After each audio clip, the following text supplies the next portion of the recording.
नमस्कार, hornbill TV देख रहे हैं आप। मैं हूं आपके साथ विशाल गर्ग। खबरों की शुरुआत करेंगे। ओडिशा के राज्यपाल रघुबर दास उत्तराखंड दौरे पर पहुंचे, जहां उन्होंने परिवार के साथ भगवान केदार के दर्शन किए और भगवान केदारनाथ का जलाभिषेक कर लोक कल्याण की कामना की।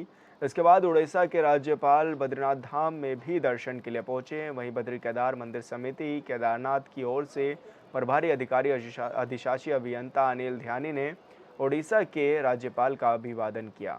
साथ ही भगवान केदारनाथ का प्रसाद भी भेंट किया।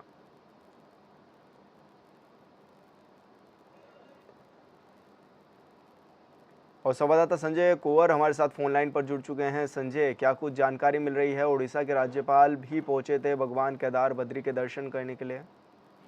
जी बिल्कुल विशाल जी, भगवान केदार के दर्शनों के लिए प्रातः काल आज जो है राज्यपाल रघुवर दास जो उड़ीसा के महामहिम राज्यपाल हैं वो पहुंचे थे और बीकेटीसी द्वारा उनका अभिवादन किया गया और सुबह उन्होंने भगवान केदार का जलाभिषेक किया और देश और राज्य की जो खुशहाली के लिए उन्होंने वहाँ पे भगवान केदार से कामना की। इसके बाद सुबह 9:30 बजे हेली से वो भगवान बद्री विशाल के दर्शनों के लिए निकल पड़े। यहाँ बद्रीनाथ धाम में भी मंदिर समिति के अधिक पदाधिकारियों ने उनकी अगवानी की और उसके बाद विशेष पूजा में वो शामिल हुए। भगवान बद्री विशाल की पूजा में उनका परिवार भी उनके साथ में है और लगातार इस तरह पिछले 2 से 3 दिनों से वीआईपी का दौर भी शुरू हो चला है बद्री केदार के दर्शनों के लिए। और बीकेटीसी के द्वारा जो दर्शन पूजा की जो यहाँ पे व्यवस्था की जा रही है उनकी भी राज्यपाल ने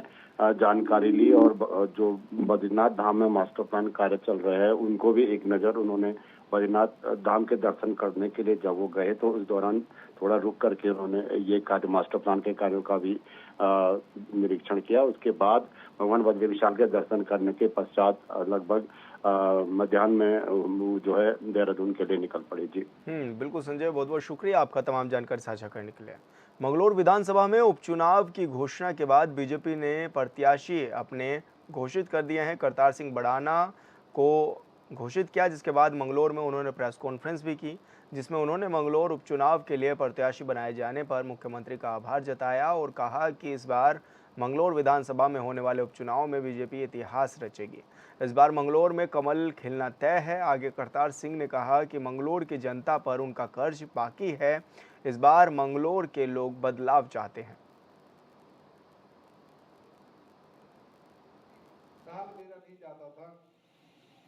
अगर सरकार चाहे और सरकार का नुमाइंदा और आपका नुमाइंदा अगर ईमानदार हो तो क्या नहीं हो सकता, सब कुछ हो सकता है।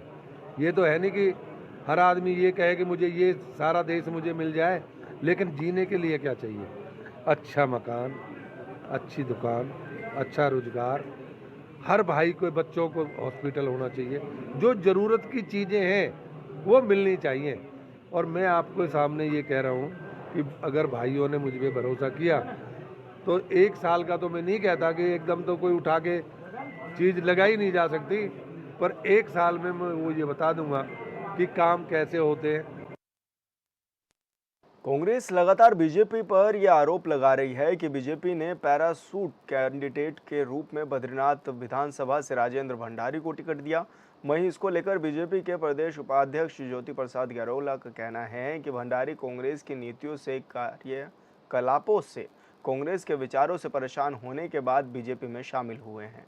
उन्होंने कहा, राजेंद्र भंडारी पीएम मोदी के नेतृत्व और उनके विकसित भारत के विजन को देखकर बीजेपी में शामिल हुए हैं और अब बीजेपी के निष्ठावान कार्यकर्ता के रूप में काम कर रहे हैं, इसलिए पार्टी ने उन्हें टिकट दिया है।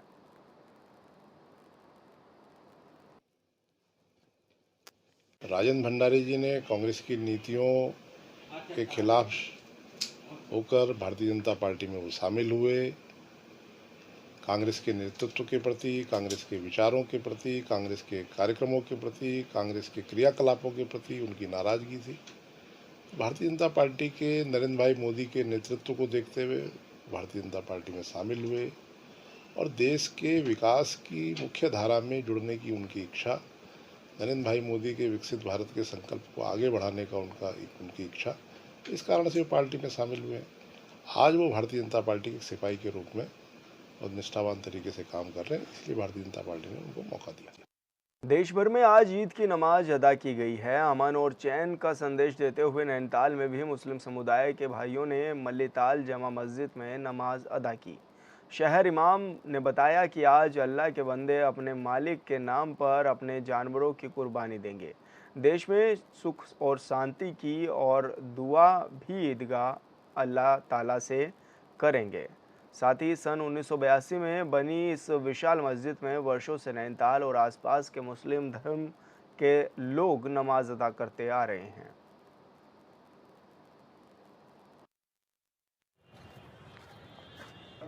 अमन और अमान के अल्लाह से दुआ मांगी गई है, पूरे मुल्क के लिए, पूरे आलम के लिए, पुल के खुसूसी तौर से अपने इस शहर और इस सूबे के लिए दुआ मांगी गई है। अल्लाह यहाँ सुकून का माहौल फरमाए, प्यार और मोहब्बत आपस में पैदा फरमाए, एक दूसरे का हमदर्द और खैरखा हर एक को बनाए। ईद का दिन था, तमाम उम्मत मुस्लिमा के जो शहर के यहाँ बाशिंदे हैं सब ने पुरसुकून तरीके पर ईद की नमाज़ पढ़ी, बड़े सुकून वक़ार के साथ में अदब एहतराम का ख्याल रखते हुए।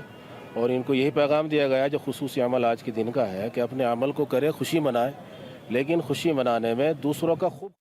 उत्तरकाशी के अगोड़ा क्षेत्र में डोडीताल ट्रैक पर एसडीआरएफ की टीम 2 ट्रैकर्स के रेस्क्यू के लिए पहुंच गई, जहां टीम ने एक ट्रैकर को सफल रेस्क्यू कर उसे नीचे पहुंचाया, जबकि हार्ट अटैक से मरने वाले दूसरे ट्रैकर का शव भी बरामद कर लिया है।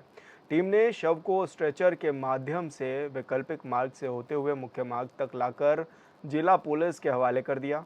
साथ ही घायल को इलाज के लिए अस्पताल में भर्ती भी कराया है।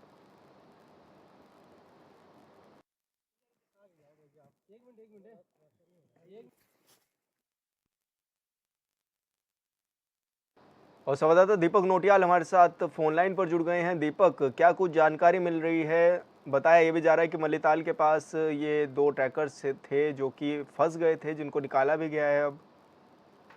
जी बिल्कुल, आपको बता दें साल के ये जो ट्रैकर थे डोरीनाल ट्रैक पे अक्टूबर से निकले थे, लेकिन एक जगह पर थी माजी, वहाँ पे जो ये लोग जो है जिसके साथ ये उसको जो है हार्ट अटैक आ गया था और वहाँ पे बेहोश हो गया था, जिसके कारण से जो दूसरा उसके साथ में था वो घबरा गया था और उसको जो है वो भी जो एक दूसरे से बिछड़ गए थे। लेकिन रात भर जो है रेस्क्यू अभियान चला, उत्तरकाशी पुलिस, एसडीआरएफ और जो फॉरेस्ट के लोग थे वो स्थानीय लोगों के साथ वहाँ पे पहुंचे और अब जो है जो वहाँ पे पीडब्ल्यूडी का यही बताया जा रहा है उसकी जो है मौत हो गई और जो साथ में दूसरा था उसको जो है सब कुछ जो है उत्तरकाशी पहुंचाई। तो क्या प्रशासन को पहले से जानकारी नहीं थी या फिर इनके कुछ नॉर्म्स तैयार नहीं किए गए थे जो ट्रैकर्स जा रहे थे? जी बिल्कुल, क्योंकि ये जो डोडीताल जो क्षेत्र पड़ता है ये लगभग जो है 9-9.5 किलोमीटर यहाँ पे खड़ी चढ़ाई पार करके वहाँ जाना पड़ता है और रास्ते में कुछ जगहें ऐसी है जहाँ पे लोग आराम के लिए रुकते हैं। तो जो प्रशासन और जो स्थानीय लोग हैं वहाँ पे उनके द्वारा जो है पर्यटन विभाग के सौजन्य से वहाँ पे जो है ट्रैकिंग की जाती है। लेकिन जो है इस समय जो ये पीडब्ल्यूडी के लोग थे ये जो है वहाँ ट्रैकिंग के लिए निकले थे, उससे जो ये उसको जो है तो जिस ट्रैकर्स को अस्पताल में भर्ती कराया गया है, अभी कैसी उसकी तबीयत है, कैसे हालचाल हैं, कुछ बताया गया? जी बिल्कुल, अभी थोड़ी देर पहले ही मेरी वहाँ पे जो पर्यटन अधिकारी उत्तरकाशी जो सुजीत, उनसे मेरी बात हुई थी। उनका कहना है कि जो दूसरा है वो जो है सुरक्षित है, लेकिन वो थोड़ा घबरा गया था कि होता ही है साथ में अगर कोई जाए तो अगर साथ में एक्सपायर हो जाए तो थोड़ा घबरा था। लेकिन जो उसको जो है फिलहाल जो है कुछ देर के लिए जो डॉक्टरों के उसमें रखा गया। जी बिल्कुल दीपक, बहुत बहुत शुक्रिया तमाम जानकारी साझा करने के लिए। हरिद्वार में यात्री और पुलिस कर्मियों के बीच धक्का मुक्की का वीडियो सोशल मीडिया पर वायरल हो रहा है, जिसमें भारी ट्रैफिक जाम के बीच कार सवार एक परिवार और पुलिसकर्मी आपस में उलझते हुए नजर आ रहे हैं। मामले में पुलिस ने कार्रवाई करते हुए यात्री के खिलाफ मुकदमा दर्ज कर उसे गिरफ्तार कर लिया है। घटना रविवार की है, जब जवालापुर कोतवाली क्षेत्र के हरिलोक तिराहे पर ये मामला हो गया था और ऐसे में पुलिस ने एक कार सवार को वहां से गाड़ी निकालने के लिए भी बोला था, हटाने के लिए बोला था और तभी ये मार पिटाई हो गई है।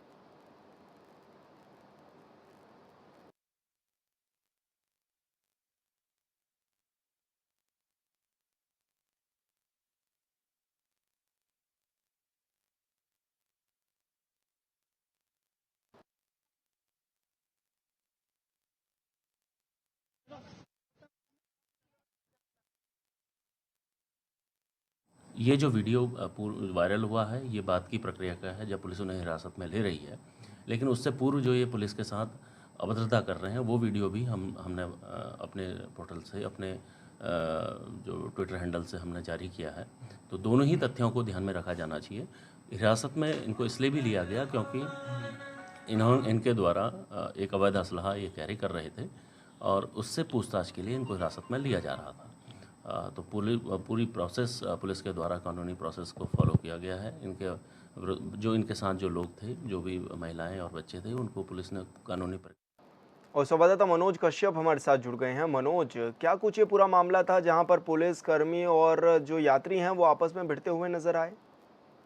बिल्कुल, देखिए विशाल, बीते दिन हुआ गंगा स्नान की व्यवस्था की पोल खोल के यहाँ पे रख दी एक वीडियो ने। हालांकि सोशल मीडिया पर एक वीडियो वायरल हो रहा है कि यहाँ पे पुलिस की जो व्यवस्थाएं थी वो किस तरीके से फैल होती नजर आ रही है। हालांकि जो वीडियो सोशल मीडिया पर वायरल हो रहा है उसमें साफ तौर से देखा जा रहा है कि एक यात्री और पुलिस प्रेमी के बीच में झपट हुई है। हालांकि पुलिस का कहना है कि वाहन को हटाने को लेकर ये विवाद हुआ था। जब पुलिस ने चालान की कार्रवाई की तो उसमें यात्री भड़क गए। कहीं ना कहीं यहाँ पे यात्रियों ने पुलिस के सामने धक्का मुक्की और गाली गलौज भी की। हालांकि पुलिस ने इस पर कार्रवाई करते हुए यात्रियों के खिलाफ संबंधित धारा मुकदमा लिख दिया है और साथ ही साथ जो पूरा मामला है इसको जांच भी की जाए। बताया जा रहा है विशाल की जो यात्री थे उनके पास से एक अवैध वेपन भी मिला है जो उनके द्वारा कैरी किया गया था। हालांकि जो वेपन उनके पास से मिला है उसका कोई लाइसेंस या फिर कोई डॉक्यूमेंट वो नहीं दिखा पाए। काफी पूछताछ में पता चला कि जो यात्री थे वो मेरठ से घोषित परिवार के साथ में। हालांकि जो परिवार है उनका यही कहना है कि जिस तरीके से वाहन को साइड में लगाया गया था वो बिल्कुल नियम के अनुसार साइड में लगाया गया था। लेकिन उसके बाद भी यहाँ पे जो पुलिस कर्मी थे वो चलानी कार्रवाई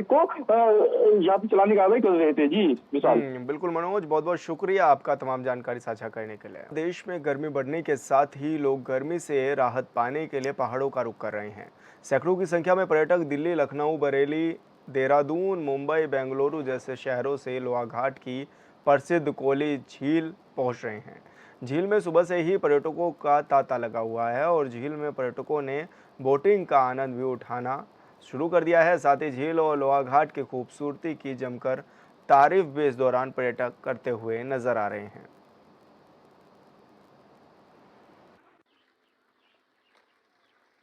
लोहा घाट, चंपावत जिले में जो लोहा घाट के अंदर एक कोली ढेक झील है, यहाँ पे काफ़ी संख्या में अभी पर्यटक आ रहे हैं। पर यहाँ पे सुविधाओं का बहुत अभाव है। खासकर पार्किंग की कोई व्यवस्था नहीं है, महिलाओं के लिए कोई जन सुविधा नहीं है, पानी की वहाँ पीने की कोई व्यवस्था नहीं है, जिस कारण पर्यटकों को बहुत परेशानी का सामना करना पड़ रहा है। और यहाँ पर रहने के लिए भी बहुत समुचित व्यवस्था नहीं की गई है। जो भी होटल आदि हैं। उत्तराखंड के जंगलों में लगी आग वन कर्मियों के साथ साथ कई स्थानीय लोगों की भी जान ले चुकी है। पर्याप्त संसाधन न होने के चलते ये हादसे उत्तराखंड में बढ़ रहे हैं, जिस पर आरोपों की राजनीति भी लगातार जारी है। अप्रैल महीने से उत्तराखंड के जंगलों में भीषण वनाग्नि की घटनाएं हो रही हैं और 1500 हेक्टेयर से ज्यादा जो है जंगल जल करके राख हो गए हैं। खरबों रुपए की संपत्ति जो है स्वाहा हो गई है और लगभग जो है मेरी जानकारी के अनुसार 10 से ज्यादा लोग जो है अपनी जान अब तक गंवा चुके हैं। कल जिस तरीके से आपने देखा है कि 4 लोगों को अपनी जान गंवानी पड़ी और जो है 4 झुलस गए हैं, बहुत गंभीर घटना है, दर्दनाक जो है हादसा है। और सरकार जो है मूक दर्शक बनी हुई है, उपकरण नहीं है वन कर्मियों के पास में। जो बजट जो है केंद्र से आया था उसे खर्च नहीं किया गया है। तो माननीय सुप्रीम कोर्ट ने भी इस पे जवाब तलब किया था। राज्य के मुख्य सचिव को खुद वहां पर हाजिर होना पड़ा था। जो लिस्ट वहां सौंपी गई थी उस पर स्वयं सुप्रीम कोर्ट ने सवाल खड़े किए थे। तो वस्तुस्थिति यही है कि वन विभाग जो वनाग्नि को बुझाने के लिए उपकरण होने के दावे कर रहा है वो उसके पास है ही नहीं। लोगों को जो है अपनी जान गंवानी पड़ रही है और 10 लाख रुपए की घोषणा मुख्यमंत्री कर रहे हैं, उससे क्या होगा?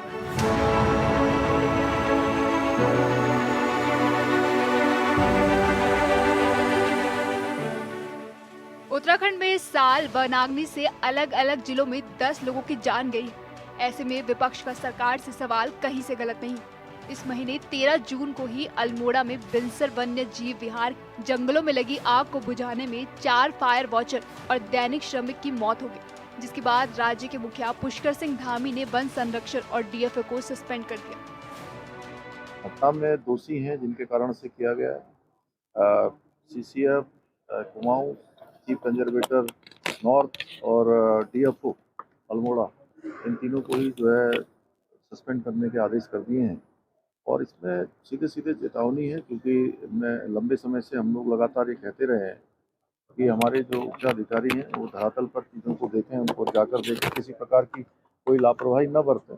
और एक आदेश हमने पहले भी किया था कि इसमें इनके जो वनकर्मी हैं, जो हमारे फायर वॉचर हैं, इन सब का बीमा हो।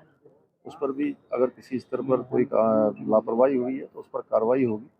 और सीधे सीधे सभी अधिकारियों के लिए एक चेतावनी भी है, और कि आगे अगर वो ठीक से काम नहीं करेंगे, कहीं पर भी अगर कोई भी इसमें दोषी पाया जाएगा तो उसके खिलाफ कठोर कार्रवाई होगी। 13 जून को हुई मौत के बाद राज्य सरकार ने मृतकों के आश्रितों को 10-10 लाख रुपए मुआवजा देने की घोषणा कर जिम्मेदारियों से पल्ला झाड़ लिया। आज के समय में 10 लाख रुपए क्या है, उससे कितने दिनों तक परिवार का भरण पोषण हो सकता है, ये किसी को बताने की जरूरत नहीं। जिस परिवार का एक ही सदस्य कमाने वाला हो और उसकी मौत हो जाए तो परिवार पर क्या बीतती है, ये ना तो कभी सियासत करने वालों ने समझा है, ना ही समझ सकते हैं। देखिए, अप्रैल महीने से जिस तरीके से उत्तराखंड के जंगलों में भीषण आग लगी हुई है और अब तक 1500 हेक्टेयर से ज्यादा जंगल जो है जल करके राख हो गए हैं, और जिस तरीके से विंसर क्षेत्र में 4 लोगों की जान जो है गई है वो वन विभाग के कर्मचारियों की, और 4 जो है गंभीर रूप से झुलसे हुए हैं, और अभी तक कुल 10 से ज़्यादा जो है जाने वनाग्नि को बुझाते हुए जा चुकी हैं। आखिर उनके बच्चों का लालन पालन कैसे होगा, बड़ा ही गंभीर मामला है। सरकार की लापरवाही से उनकी जान गई है, और ये तो सीधे सीधे सिस्टम के द्वारा की गई हत्या है। विभाग के पास वन की अग्नि बुझाने के लिए पर्याप्त मात्रा में उपकरण नहीं है, संसाधन नहीं है, और एक गैलन पानी के साथ आपने जो है इन नौजवान लोगों को जो है जंगल की आग बुझाने के लिए भेज दिया और उनकी जान चली गई है। तो 10 लाख रुपए क्या होता है? कम से कम 25 लाख रुपए की आर्थिक सहायता दी जानी चाहिए थी, और उनके आश्रितों को सरकारी नौकरी दी जानी चाहिए। अब जो है भाजपा के लोग कह रहे हैं कि साहब कांग्रेस इस पे सियासत कर रही है। जिन लोगों की जान जा रही है, इतना जो है पर्यावरण का और वनों का नुकसान उत्तराखंड का हो रहा है, मतलब कांग्रेस पार्टी जनहित में आवाज भी न उठाए। आखिर लोकतंत्र का गला क्यों घोटना चाहते हैं भारतीय जनता पार्टी के नेता, ये भी जनता को बताया जाना चाहिए।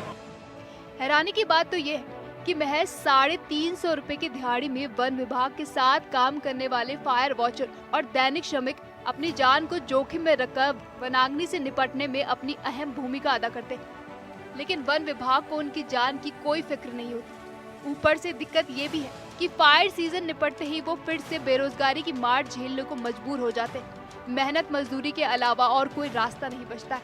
फायर सीजन के दौरान अगर कोई हादसा हो जाए तो उनके परिवार के सामने दुखों का पहाड़ टूट जाता है। जो लोग इसमें दिवंगत हुए, एक की अंत्येष्टि में गया था मैं और एक के परिवारजनों से मिल के आ रहा हूँ, तो बहुत ही दुखद और भयावह घटना थी। ये हादसा था, हाँ लगा है, लेकिन उसने कुछ प्रयास किए हैं, लेकिन मौसम के कारण शायद वो उतना प्रयास नहीं कर पाया जितना कर सकता था, क्योंकि लगातार धुआं भी उठ रहा था और गर्म हवाएं भी चल रही थी। लेकिन फिर भी कुछ किया है उन्होंने, जिससे थोड़ी मदद तो हुई है। साथ में NDRF भी की टीम भी लगी है और हमारे लोग भी लगे हैं लगातार।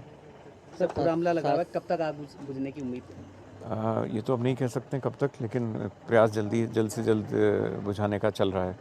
अभी देखिए, ये तो उच्च स्तर का निर्णय है। मुझे भी अभी पता चला है थोड़े समय पहले, जब ये निर्णय हो गया, तो इसके बारे में तो मैं कुछ नहीं कह सकता हूँ। ये शासन स्तर का निर्णय है। प्रदेश में वन विभाग में कर्मचारियों का जबरदस्त टोटा है। फायर सीजन में विभाग ग्रामीण क्षेत्रों के बेरोजगार ग्रामीणों को मामूली मानदेय पर फायर वॉचर या दैनिक श्रमिक के रूप में रख लेता है। विभाग के अन्य कार्यों के अलावा ये फायर वॉचर और दैनिक श्रमिक वनाग्नि की घटनाओं पर अंकुश लगाने के लिए भी जी जान से मेहनत करते हैं, लेकिन विभाग से इन्हें एक फायर किट, आग बुझाने के लिए एक झापा, दस्ताने, फायर जैकेट और टॉर्च के अलावा कुछ नहीं मिलता।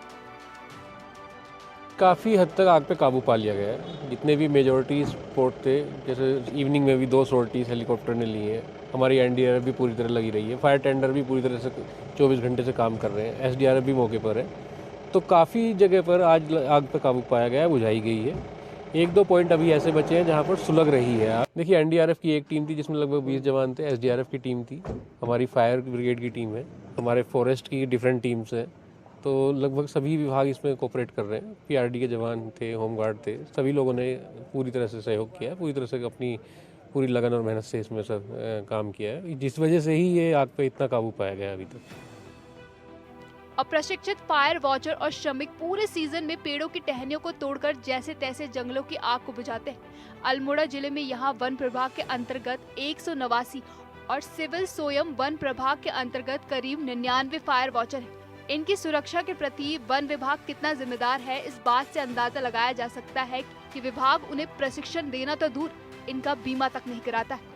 महीने में करीब 26 दिन काम करने के बाद इन्हें महज 9800 रुपए मिलते हैं, लेकिन कई बार विभाग समय पर उन्हें इस धनराशि का भुगतान भी नहीं कर पाता। ऐसे में वन विभाग के दावों की पोल भी खुलती हुई नजर आती है। वन विभाग की टीम पूरी टीम अलर्ट रहती है। वन विभाग को अलग बजट भी मिलता है, लेकिन मैंने आपको बता दिया कि पहाड़ों की स्थिति, जो चीड़ के पेड़ है, और जब गर्मी बहुत ज़्यादा पड़ती है तो जो चीड़ के पेड़ों से जो फिरोल, जिसको टुलटा बोलते हैं, वो जगह जगह जो है उड़ के जाता है और वो बिल्कुल सूखा हुआ रहता है। उस पर अगर कहीं पे भी पत्थर की चिंगारी पड़ गई तो इतनी तगड़ी आग पकड़ता है और हवा बहुत चलती है पहाड़ों के अंदर। और अभी अगर आग यहाँ पे है तो 2 किलोमीटर 4 किलोमीटर कब पहुँच गए दूर पे पता नहीं लगता है। तो जंगल में न तो जंगलात वाले कुछ कर पाते हैं, न तो उतनी पहाड़ी को चढ़ पाते हैं, न तो सीधा कहीं रास्ता होता है। तो वन विभाग भी अपनी तरफ से प्रयास करता है, पूरे लोगों को जागरूक करने का काम करता है, फिर भी आग लग जाती है। हमारा कहने का मतलब है कि गांव के आसपास जितने भी चीड़ के जंगल हैं, और ये जो हमारे पर्यावरणविद थे स्वर्गीय सुंदरलाल बहुगुणा जी, उन्होंने भी इस प्रश्न को रखा कि चीड़ के जंगल गांव के आसपास साफ, मतलब क्लियर कट होने चाहिए बस्ती की जगह, ताकि जो ये उससे जो फिरोल उड़ के आता उस पर आग न लगे। जंगल में आग लगे तो वो छान के आग बुझा नहीं सकते, उन बेचारों का सब तबाह हो जाता है। सरकार की गाइडलाइन में उनको कुछ नहीं मिल पाता है, पशु लोगों के जल जाते हैं और बहुत बड़ी संपदा का नुकसान होता है।